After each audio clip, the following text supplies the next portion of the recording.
But as we're closing out this topic, let me just ask generally a question.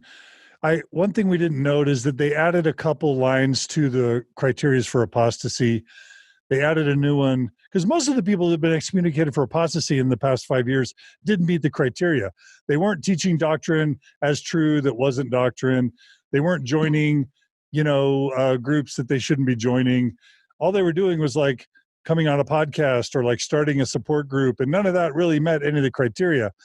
So now they've added a criteria that says showing a pattern of intentionally working to weaken the faith and activity of church members. And then the other thing they tweaked that, Gina, this will be close to your heart. It says formally joining another church and promoting its teachings. And then it's got the caveat, total inactivity or attending another church by itself doesn't constitute apostasy. It's when you join another church and advocate its teachings, then you might need to withdraw the membership. I guess my question is, do we think that church discipline councils or membership councils are going to increase, stay the same, or decrease in frequency overall because of all of these changes? Any predictions? I know that's hard for anyone to guess. But I believe they'll decrease. They're what? I believe they will decrease. So the church is going to move away from the frequency of disciplinary councils, you think, Kyle? I do, and I a couple reasons, knowing bishops and stake presidents who have went through this. I believe they're taxing, they're embarrassing, they're often a waste of time. And I know many bishops who are sitting in ward councils and in leadership positions in the church contemplated whether or not a disciplinary council would have been warranted, opening that up into that discussion within a bishopric, knowing that they didn't want to drag the member through that. They didn't want the embarrassment as a bishopric. And I really honestly believe that this is now opening the door and excusing the stake high council are both good reasons to say fewer of these councils. Okay. I agree. I agree with Kyle. And at the same time, it's interesting that if you take them at their word, they should increase exponentially, because the issues around childhood abuse and family abuse affect like probably at least a third, if not like almost half of our population. Yeah, because they made the list bigger. Both the optional and the required is like bigger now, right? Yeah, things that would never go to disciplinary council now should. So it'll just be interesting to see. Must. Yeah. Yeah.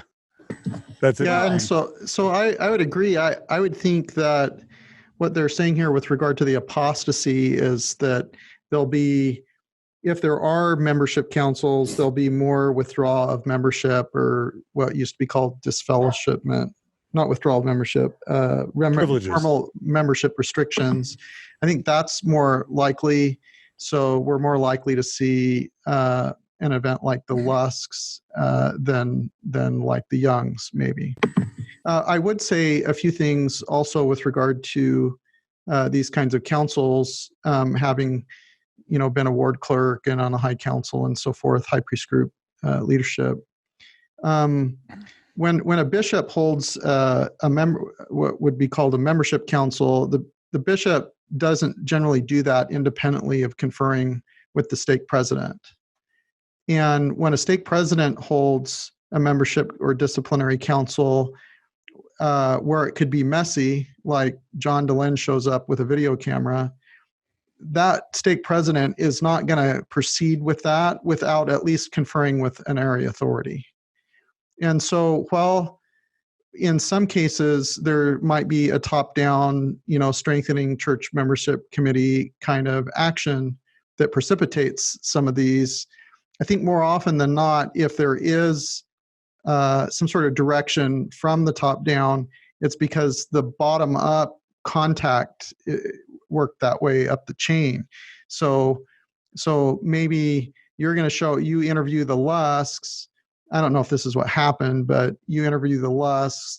They're going to have a disciplinary council. Maybe that stake president speaks with the area authority. The area authority, that's the first time he's run into this. John DeLynn's going to show up. What do I do? So he goes up the chain, and then that information or recommendation maybe makes it down the chain, as opposed to one of the members of the 12 who's on the SCMC deciding we're going to take down the Lusks, but this time we're going to try disfellowshipment. That's my take. So I have one thing I'm noticing is I think in this conversation, we're all, and I find myself doing this, assuming that church discipline or whatever we're going to call it is all about punishment and making sure someone feels punishment.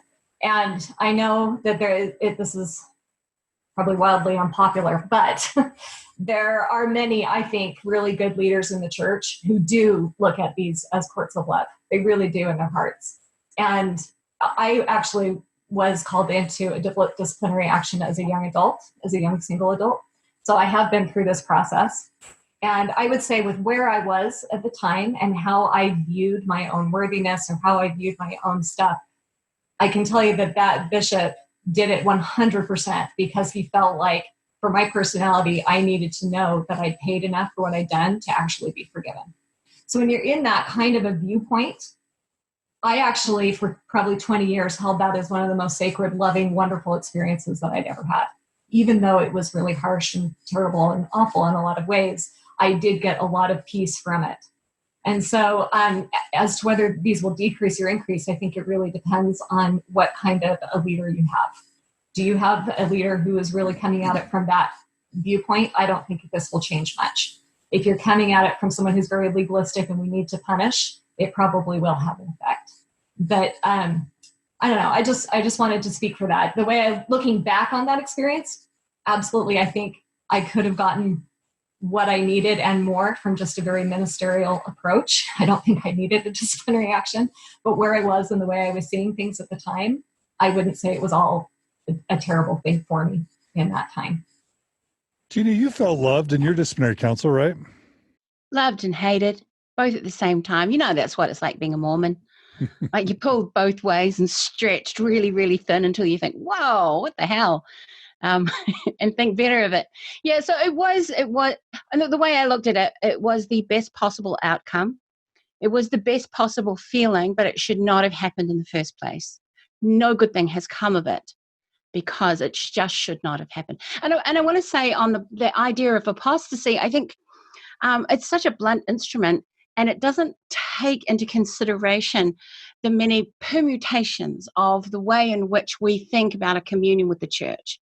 So for them, it's like you're either all in, you're all out. But, you know, what is the place of heresy? Because people are being excommunicated for heresy.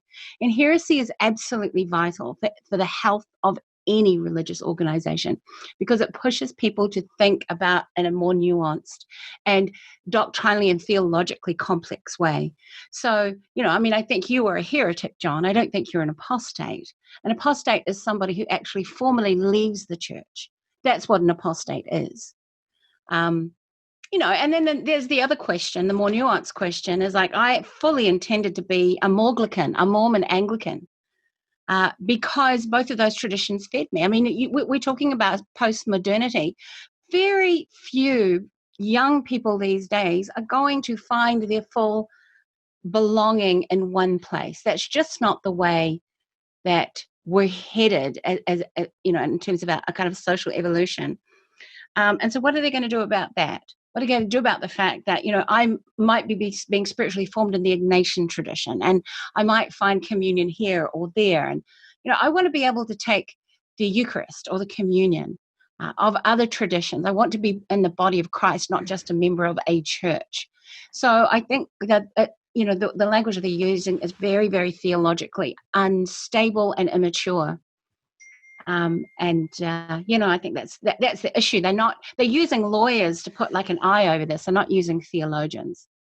You know, at least, you know, in the Roman Catholic tradition and the Anglican tradition, there'll be an eye cast over things, a theological and a biblical eye cast and a pastoral eye cast over things before it's just chucked out. I mean, it's just so enormously immature to put the status of the church's organization in the hands of lawyers. I mean, lawyers can do their things, but they shouldn't be running churches. Yeah.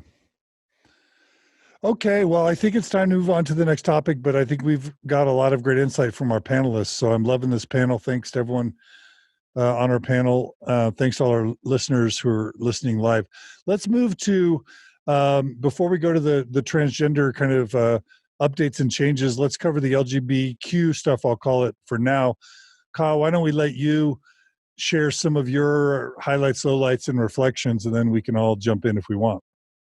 I think the first and greatest place to start is the fact that the November 2015 policy is gone. Officially. It is completely off the records. And it's interesting that... That's good, right? Yeah, it's absolutely good. It is... It now prevents exactly what we were discussing earlier, the ability for bishops to interpret the law, because it still was contained in the handbook, even though the church claimed to have sent out a supplement that said to disregard everything we taught before. That tradition still existed. The feeling still was there, and 50 North Temple had not announced it in writing to give them more clarification, and therefore some stake presidents and bishops still push that through. So that I think does a lot for our community in terms of overall mental health.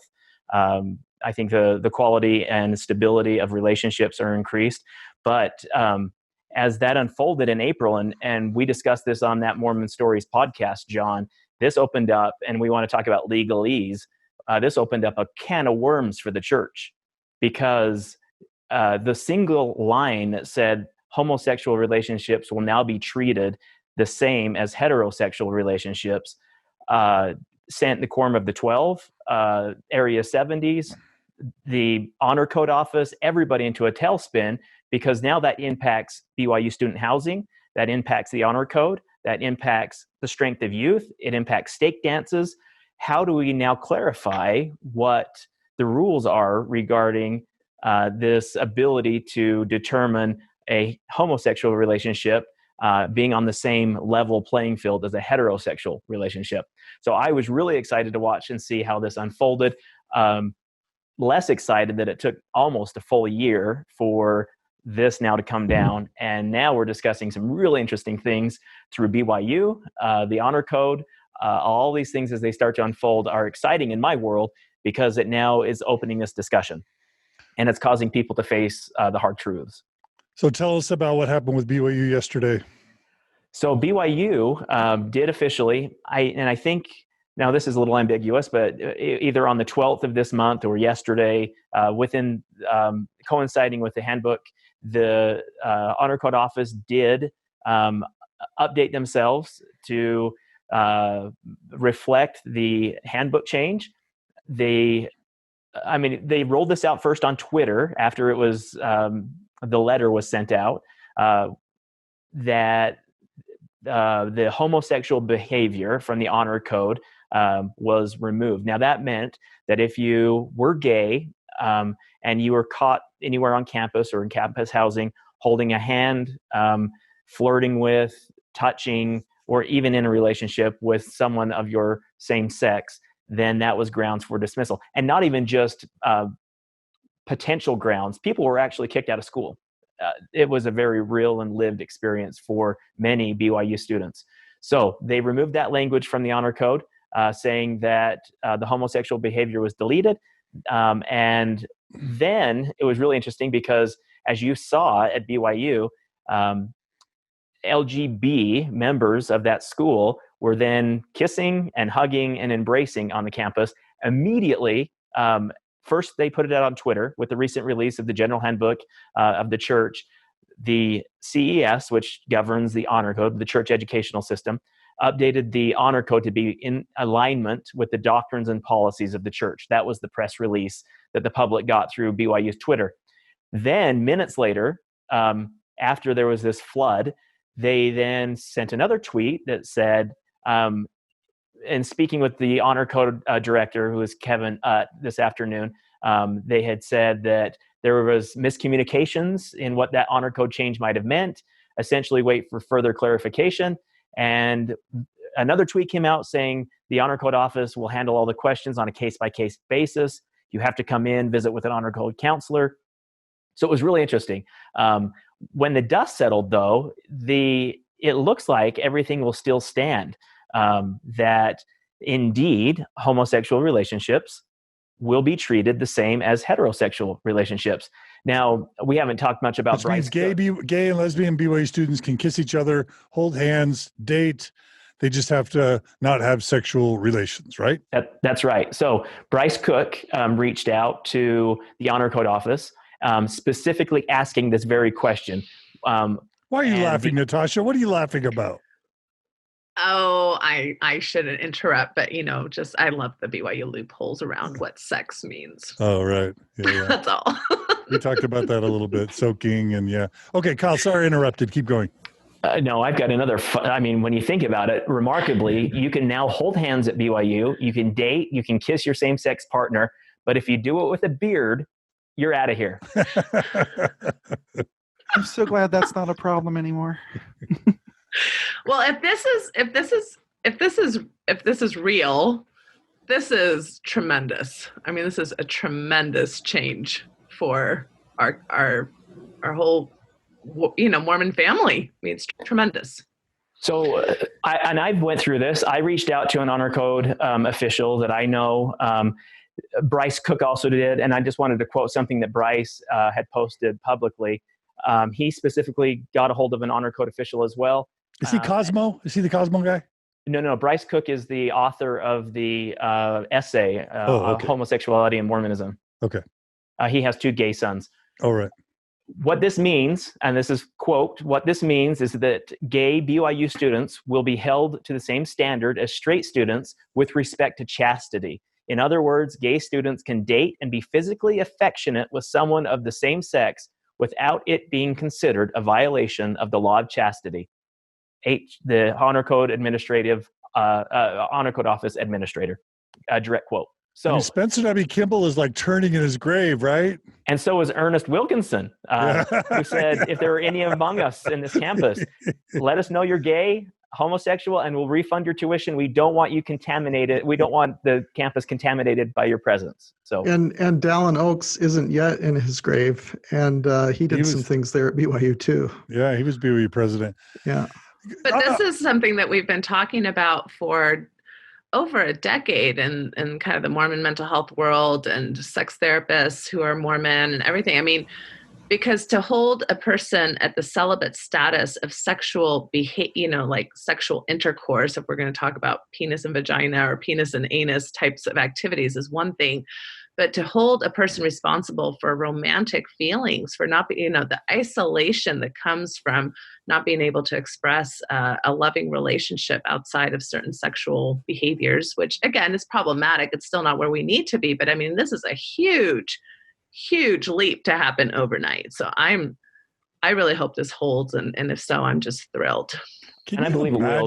Just knowing the behind the scenes workings of some general authorities and correlation department employees that I'm familiar with, they really struggled with this topic because opening the April policy, opening this dialogue saying that they'll be treated the same meant that they really had to now create a path to treat this the same.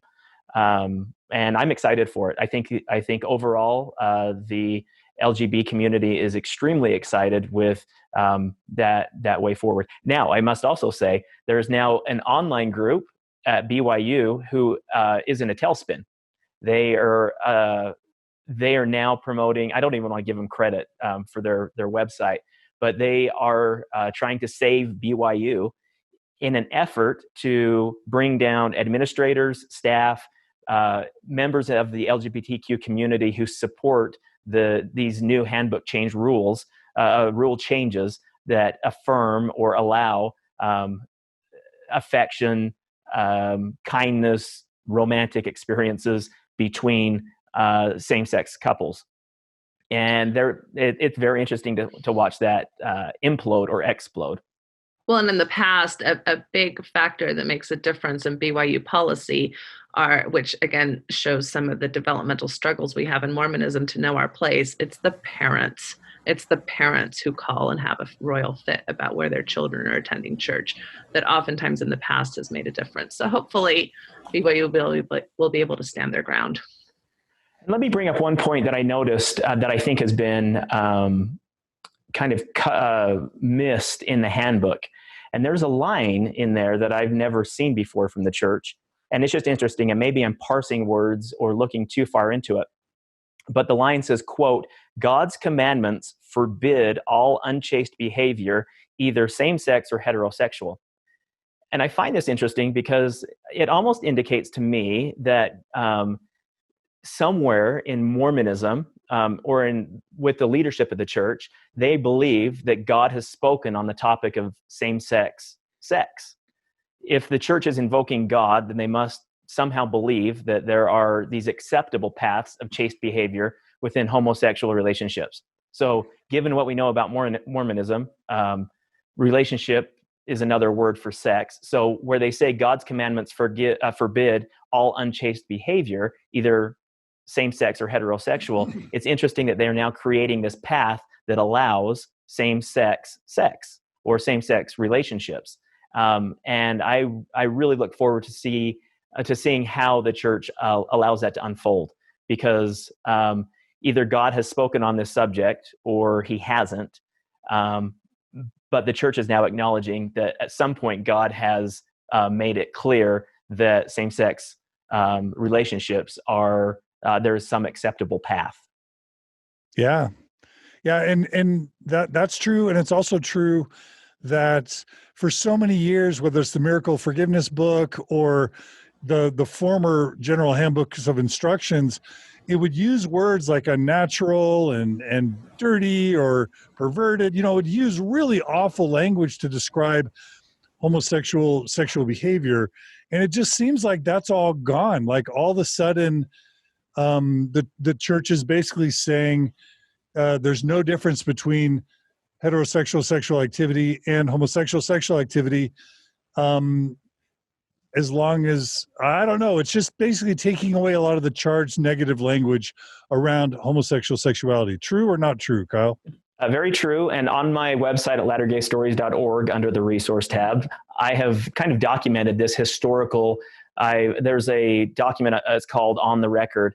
And I started with the first known discussion about homosexuality, which is George Q. Cannon in 1897 in General Conference, and then detailed that all the way forward. And I'm now updating it to include the information recently, the new Handbook of Instructions. But that you can see this clear path from, as you mentioned, Miracle of Forgiveness, Spencer W. Kimball. And there are a lot of things that the church, the general church membership, is unaware of in terms of how this topic was treated. During Spencer W. Kimball's tenure, they created secret societies of investigators who would research and find homosexuals within the congregations. They were using private investigators in wards and branches who were called as that was their calling, was to root out gay members in stakes. They had secret bishops who would use personal priesthood interviews or worthiness interviews to find gay family members and then incorporate them into these programs. There was, and you brought it up, there was language like contagion and the pervert that was used to describe homosexuals. Originally, just being homosexual was enough for excommunication and withdrawal from the church. That shifted to acts of homosexuality, that no longer was it just being a queer member or homosexual member. It was now you had to act upon it, which then led into this this difference between same-sex or same-gender attraction and being gay. One was a label, the other one was an action. So there has been this softening, and I wonder, and I mean, just going back to this point of trying to determine what an acceptable homosexual relationship within the church could look like, I wonder if this is part of this softening that will prepare the membership for more of an inclusive church in regards to same-sex marriages and relationships. I love it. I'm going to just get a comment in from Kimberly Anderson, a friend to our program. We love Kimberly. Some of us are like, who are former BYU students, we're like mind blown at the prospect of like gay BYU students holding hands in the Cougar Eat, or lesbian, return missionaries like hugging on the commons or whatever. We're kind of excited but mind blown But Kimberly writes, I think it's important to hold this conversation with some sobriety. We will never get back the hundreds of individuals who are gone due to incorrect teachings being accepted as doctrine. And not just the teachings, but these draconian policies that you mentioned, Kyle. This really is very serious in terms of like the carnage, the decades of carnage that, on the one hand, yay, things are better. On the other hand, where's the accountability, right? Where's the accountability for the decades of like shame and punishment and, all these bad things that have happened to our LGB brothers and sisters at BYU. So thank you, Kimberly, for sharing that. Yeah, there will be no accountability. There will be no apology, even if that apology is necessary. Yeah. Not my quote.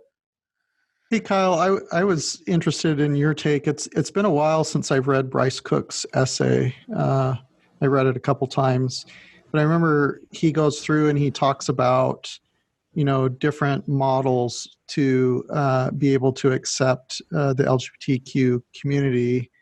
And one model that he talks about, I don't know if he uses the word caste system, but it seems to be what this new church handbook of instructions has, in that you can have, an active same-sex married couple, and maybe they can participate but not have a temple recommend, or maybe they can participate but they have a restriction of privileges or something like that. Similar to, and I remember Bryce compares it to when blacks could get baptized, and maybe they could hold particular callings as long as it didn't require priesthood or temple recommend. But there was a caste system in the church where the blacks weren't able to really fully participate, and that was unsustainable. And I recall in the essay that he talked about, we could have a caste type system. Again, I don't recall if he used that word, but that eventually that would be seen as unsustainable, and we just need to be able to accept everyone.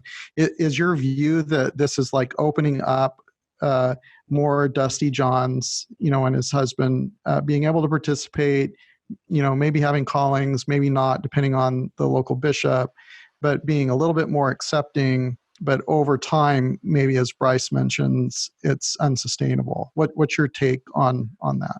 Yeah, so I interviewed Bryce on the Latter-day Stories podcast after the April 2019 announcement, and we discussed this topic at length, knowing that when the church comes out with language that specifically says homosexual relationships will be treated the same way as heterosexual relationships, what does that actually mean? And we discussed multiple versions of what we thought.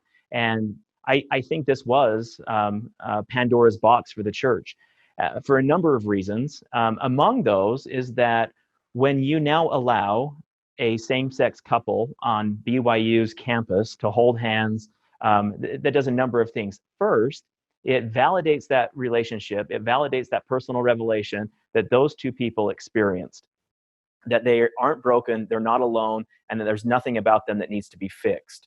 That relationship can be pure and genuine and just as authentic and non-counterfeit as a heterosexual relationship. So what that does is then helps not only the mental health, but the physical health of that same-sex BYU student or person in that situation. It also creates visibility for people on the campus who now will be able to see a same-sex couple. And the more frequently we see those couples, the more positive of an impact that has. And we see that historically through society, and eventually now we'll see that in the church. But I think there's a greater point that we are missing in this topic, and it's that of the promises. The church promised that those people who experienced or found themselves engaged in same-sex relationships would experience a loss of blessing, a withdrawal of the spirit, an unhappiness. And now, given the opportunity to have these relationships, that all blows away in the wind, because people who experience these relationships often for the first time are generally happier. They become more spiritual. They aren't less constrained by the doctrines, they actually become greater people, and they become much more beneficial to our society, both in and outside of the church. So I think this is a huge issue for the church in terms of keeping the message controlled, that homosexuality is bad, that the Spirit withdraws itself, amen to the priesthood, that you'll be guilty, that this guilt and shame will befall you, when the opposite actually becomes the reality. And I don't know how the church handles that either, because those decades of rhetoric now have a seal of living reality put on them. And the family members and the individuals who are on the spectrum, the LGBT spectrum, are now telling a different story than the one preached to them over the pulpit. Yeah, this something about this feels, another thing that feels very unsustainable about this. And I do agree with everything we said. I rejoice that this is going to happen. The visibility, I think, is going to be a really powerful thing. Like Kyle was mentioning, I also pictured members of the church who maybe have children who are LGBT and are going to BYU. I can just see down the road them having really strange situations where they look at their heterosexual child, and maybe that child has been dating someone for an extended period of time, several years, and them getting really worried and really wanting them to get married and having stress over that. And it's going to be exactly the opposite with their LGBT children, where they're saying, oh, I just hope they date forever and never get married. That's going to bring up a weird dissonance that I don't think is sustainable. Well, and this is actually trickling down right now in faith-affirming, LDS faith-affirming LGBT groups, and among some of their most staunch supporters in those groups, they're saying, we have been taught about celibacy, and I have saved myself. I am no longer, I've been told I had to reserve all of this, and I have now wasted decades of my life, and now the church is saying it's okay. What has happened? And I acknowledge that pain. I was there. I was celibate. I was trying to do everything to stay within those boundaries. But the reality was, I was a fish living on land, trying to be a bird, and I was suffocating. I needed to get back into the water. I needed to be with I needed to survive, flourish, thrive with the gills that I was created with. And now some of these North Star and other faith-affirming groups who are recognizing that the church has either made this monumental shift or opened the door to this, they don't know how to reconcile it, because it now may mean that the church is invalidated by all of the previous statements regarding this topic. I think that's why this is a beautiful thing and a great step forward in terms of progress. But it's also kind of a Pandora's box for the church. And let me ask this, and Anthony, this touches on your reference to a caste system, and let's tie it back now. So I don't know if this is the time to do it, but let's go a little bit broader. Let's talk about apostasy. Let's talk about all the different types of disciplinary councils. Anthony, you had some thoughts around kind of this, because we all had this question about, certainly the church can't say if you're a gay couple, don't come to our wards, right? And we thought that the November 2015 policy was basically saying we can't have gay couples showing how happy and healthy they are, or, the members will explode and they'll realize that, why are we punishing these people when they're just good, lovely people in good families? So we've got to keep them out of the wards. But we also knew that wasn't sustainable, because these are good family people. Many of them want to go to church, and it's just not fundamentally Christ-like to keep them out. So we knew at some point they would have to figure out a way to let same-sex married couples have a ward experience if they wanted to have one. But we also know that the possibility of same-sex marriage in the temple was decades away, if it's ever going to come. And so we were always wondering early on about, what about this middle ground where they can come to the ward, where they can participate, but maybe they have a calling, maybe they don't, maybe they go to the temple, maybe they don't, and they find some tiered system where they're kind of in the middle ground, or maybe parts of their membership privileges are withdrawn. Now we've got this with transgender people, which we'll get to. We've got this possibility with apostates, and we've got this possibility with LGB members that may be same-sex married or not. but isn't this sort of an introduction to a caste system more broadly within the lived ward Mormon experience? Anthony, do you have thoughts on that? Yeah, I mean that's my take. My take is the desire is, let's have everybody come together. Let's not have empty seats at the table now. And but what's going to happen is you're going to have that lesbian couple that like give the most powerful testimonies in fast and testimony meeting, or the most spiritual Relief Society or Sunday school lesson. Or maybe they have the very powerful testimony in fast and testimony meeting, but because of restriction of privileges, you end up with a teacher in Sunday school that doesn't give something as powerful. And so the rest of the members see this. They see this lesbian couple, they have light in their eyes, they're in love, they're good people, they're spiritual people, they have strong testimonies. And so my view is, because we have this worthiness, focus of ideas, and then we're going to restrict or make available privileges based on this. You can have a temple recommend, you can't. You can have the priesthood, you can't. You can bear a testimony, you can't, and so forth.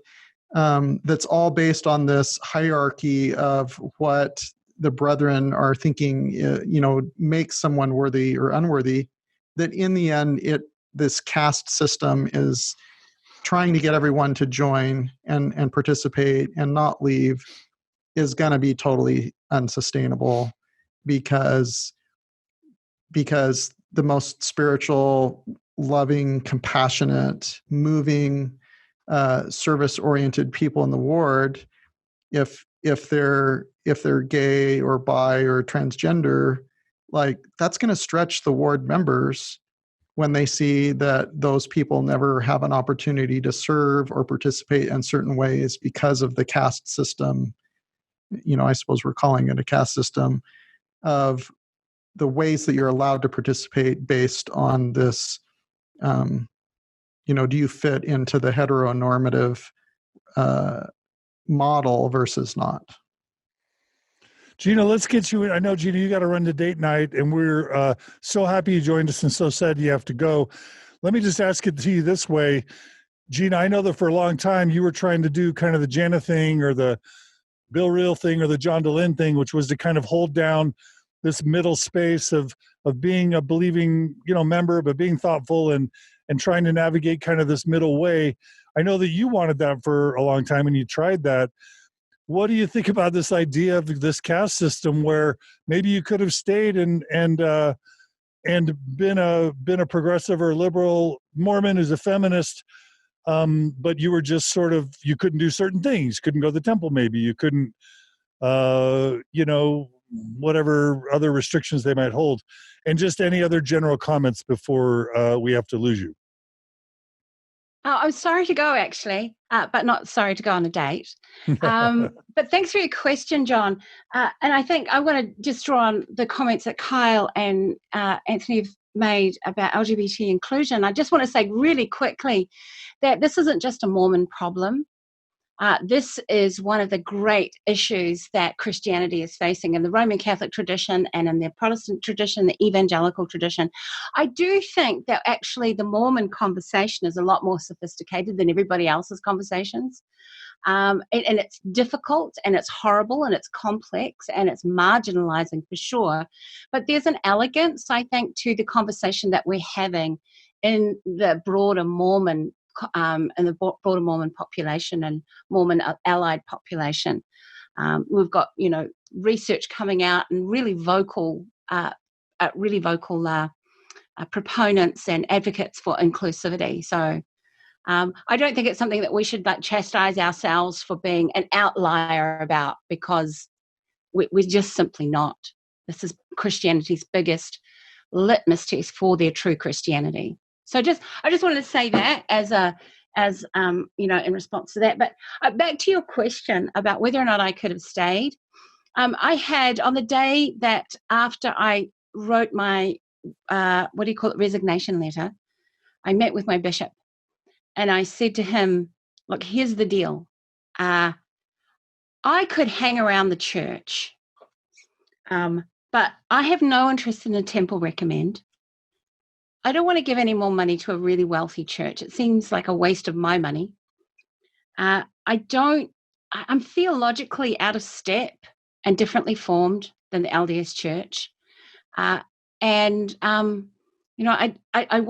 ever outsource my inner spiritual authority to any church leaders. So you tell me whether or not I belong. And I think that my bishop, who I feel is a very sincere human being, he said, look, the reality is that I would tomorrow give you a leadership position, or I would put you on the stand. But the reality is that I run the risk of losing my congregation, losing the LDS congregation. They have a particular expectations of the church that I'm constantly transgressing. So he said, I might lose them because they're just not on the same wavelength as you. Or you could start talking like them and meet their needs, and you would lose yourself. And it wasn't a very hard decision to make, to say, do you know what? I have so many other places I could be to offer my ministry, to offer my Christianity. I feel like a very, very faithful, unbelieving Christian.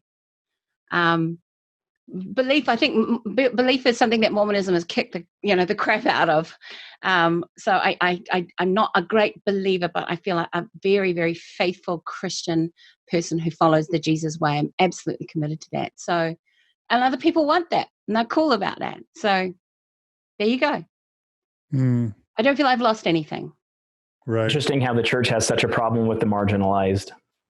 Yes, indeed. And that was Christ's core mission, right? That's the rub. Yes, indeed. So that's I think an opportunity for evolution in the current culture, and this might be different depending on the locality. The experience in church is about belief affirmation and loyalty, and that's the experience. And so if you go to the leaders and say, hey, could we just have a second Sunday school class where we can talk about some of these difficult things? If the concern is that it's going to result in doubts, or if it's not going to be belief affirmation or ongoing loyalty to the brethren, then that's too stretching for some. And the opportunity for evolution is to have the church experience be more than just belief affirmation, and be about spiritual development, about doing the gospel of Jesus, that is in the Gospels. That's what the opportunity is. And I think, like Kyle mentioned, in California, a state that was maybe going that kind of direction, my sense is that's the opportunity for evolution. And it'll probably happen more on local levels, than a top-down kind of thing. And all these things I think are going to contribute to it. A decade of BYU students seeing same-sex couples or transgender people participate in, spiritually and in love and with light in their eyes, that's going to change things. And they're going to eventually end up in wards, and they're going to eventually end up affecting the whole thing. And it's not just going to be LGBTQ things, because once you open the door to that degree of nuance, you're going to open up the door to other things like biblical scholarship and things like that. So anyway, I think that's the opportunity, but that's the challenge too. Who else was going to just jump in? I was just going to say... Oh, sorry. Go ahead. I was just going to say, in all forms of advocacy, John, you've seen this with your podcast. I've seen it with my podcast. I've seen this with Natasha and everyone in this space. So much change within the church happens from the ground up, not the top down. And I agree. Yesterday, I was with discussing with two bishops who want to hold fifth Sunday LGBTQ firesides or conferences in their their wards to help their congregations better understand the LGBT experience, heeding the message of Elder Ballard. So that exists, and I think it does start at a grassroots level, and maybe not even as grassroots as the bishop, but it most likely and most often happens when a parent is faced with the discussion, the coming out experience of a son or daughter. They immediately now are immersed in a world that they didn't expect, and then they turn into dad dragons or mama dragons, fierce advocates of the LGBT community, because now they have a still of living reality. They can now put a loving face to a topic that they were taught their whole church experience was evil and disgusting and gross, and they can't correlate that with their son or daughter. That's where our change happens, and that's the important part of advocacy and moving this message forward. So you're saying the church has put itself on a path towards more acceptance ultimately? Yeah, interestingly enough, over exclusion has led to more inclusion, or the opportunities for inclusion. It's like the Harvey Milk kind of message from the movie Milk. And it's not that they've done it willingly. They've kind of been forced and dragged and pulled and shamed into doing it. Natasha, when your message is flawed from the very beginning, it doesn't take, Helen Keller can see that the LGBT community deserves to be loved. Yeah. Natasha, what were you going to say? Yeah, just my thoughts are that it's always this double-edged sword. We can celebrate the progress, and I think 30 years from now, this puts us on a trajectory that's going to be fabulous, right? At the same time, what it doesn't do, because we're not good at practicing our own best doctrines, like repentance as a church, is that it basically leaves behind, again, the people who were most apt to be obedient, the people who were most apt to really follow and take the church seriously. It leaves them abandoned. I mean, this happened with polygamy, right? Like all the people who really practiced it were abandoned by the church.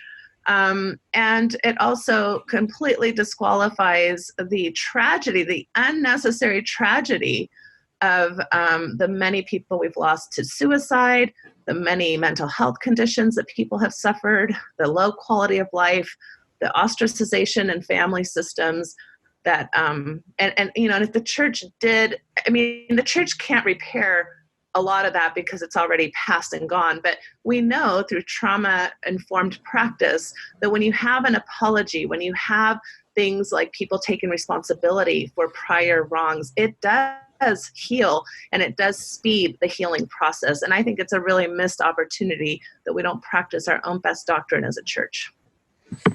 Yeah, amen to what you're saying, Natasha. I think that we will never be fully the Christian religion that we have the ability to be until we are willing to do that, until we are willing to look at ourselves and really deeply excavate all of the shadow and all of the wrongs that we have done.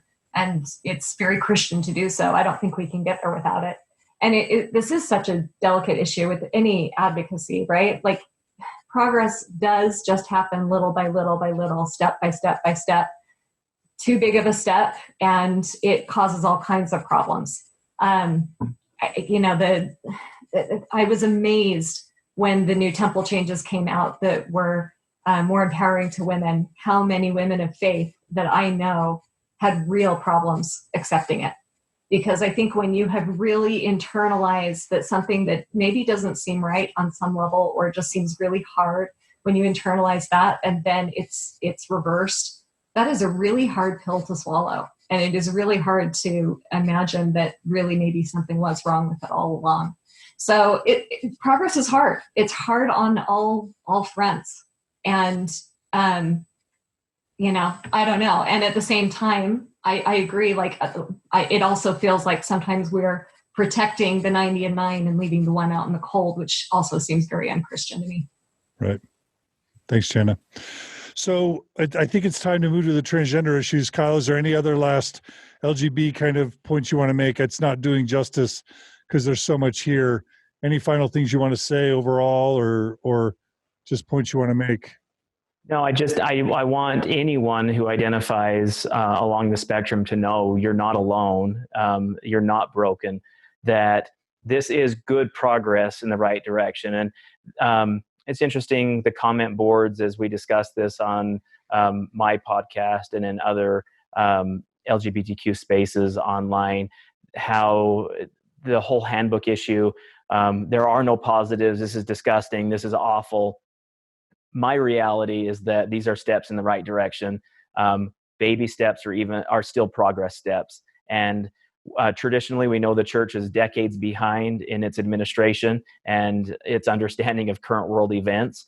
And that has to do with a senior apostle and junior apostle issue, where the progressive and conservative groups will continue to clash until somebody takes over. But the LGBT community, I think this was a win for them in many aspects, and in some aspects it was a loss. And we'll talk about that in the transgender section of the handbook. But there are resources available out there. Just to kind of echo what Jana just talked about, I see this happening in the faith-affirming groups, LGBT groups. This feeling of betrayal, that all these decades of messaging no longer applies, and how do they deal with that?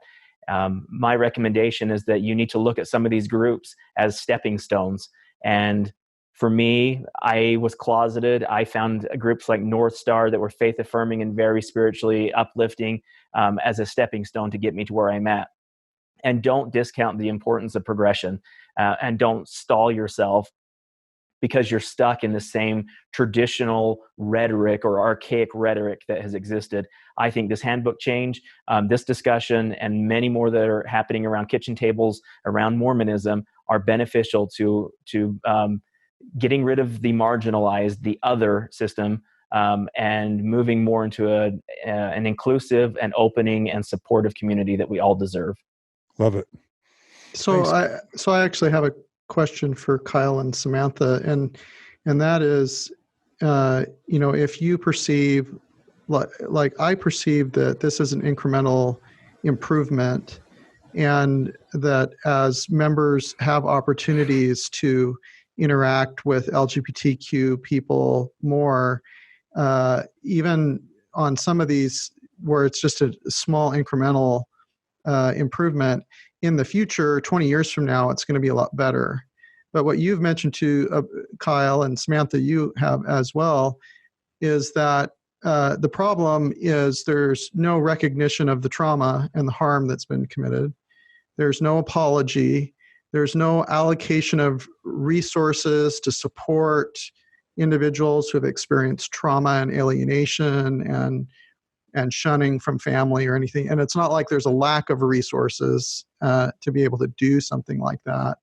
And I suppose that maybe this is off topic or not, but like if you had a magic wand and like $100 billion, to do something with, and, to heal the harms, or at least try to make an effort to heal the harms and the trauma, like, what would they add in addition to this? 20 years from now, it's going to be incrementally better. It's not perfect, but what would they do now with the unlimited resources they had for your communities? $100 billion is an oddly specific number to come up with. Yeah. Just imagine that they had $100 billion. What would they do? I'm about to take a bit of time on the transgender issue here, so I think I'll let Kyle tackle that one first if you want to. Okay. I can offer a suggestion that doesn't even cost a dime or a penny, and you brought it up. Apologize. It costs nothing to stand at a pulpit and say, we made a mistake. We're sorry. We believe that the church is continuing a church based on continuing revelation, and similar to what Bruce R. McConkie had to do in 1978 on June 6th, there was in some circumstances, a pure hate towards people of color in the church. On June 7th of 1978, forget everything that we said prior to this topic. That has not yet happened surrounding the LGBTQ discussion. That will cost nothing in terms of monetary contribution. The other thing the other suggestion that again costs nothing is instead of the church members and leaders and members of the Quorum of the 12 praying the gay away, or inviting the impacted LGBTQ member to pray their gay away. Maybe it's time for the Mormonism to pray the gays to stay, and create policy and opportunity for those LGBTQ members to sit in the benches, to allow the general congregation the opportunity to benefit from their talents, their time, and their love. That's what's missing in the pews. The remarkably wonderful, and I want to use the word fabulous, members of the LGBT community are missing. And that takes an element out of those congregations that will never be replicated. So true. I think as an additional comment on that one, I'm reminded of an old joke that I'm going to paraphrase here. If a gay man finds a genie's lamp on the beach, rubs it, the genie pops out. Genie says, "You can have one wish." And he says, "Well, I would like the Mormon Church to donate $100 billion to charities for LGBTQ youth." And the genie says, "Well, that's never going to happen. Pick something different." So then the man thinks for a minute. If they aren't willing to spend any money, I'd like an apology for some of the things they did. To which the genie says, "Who should I make the check out to?" I really don't think, and I've already seen pop up in the comments, somebody posted the quote that Dallin H. Oaks has said the church does not apologize. And as much as I've seen doctrine change over the years, I don't think that's one he's ready to change. Yeah. Does anybody find it interesting, though, that during the April 2019 announcement, it was Oaks that gave it, almost as if President Nixon was saying, "You caused a lot of this, now you reverse it"? I wondered if Oaks was the designated survivor for some particular reason. President Nelson doesn't seem the type to rub somebody's face in it. But I do think he's become the Elder Oaks has become the de facto spokesperson on these issues. He has been since the 1950s, or the late 60s, where he was creating policy and manual and talking. Early 1980s. 80s, that's right, yeah. For the Quorum of the 12, messaging and trying to understand strategy. Yeah, correct. Yep. So he's been heavily involved.